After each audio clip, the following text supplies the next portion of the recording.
আমাদের প্রত্যেকের জীবনেই খুব কম সংখ্যক কাছের মানুষ থাকে।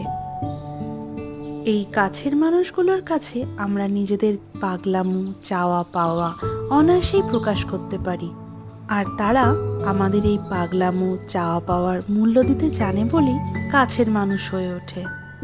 অনেক সময় কাছের মনে হওয়া অনেক মানুষই আমাদের এই সামান্য চাওয়া পাওয়া আর পাগলামোগুলোর মূল্য দিতে জানে না। তাই তারা কাছের মানুষ হয়েও দূরেই থেকে যায়।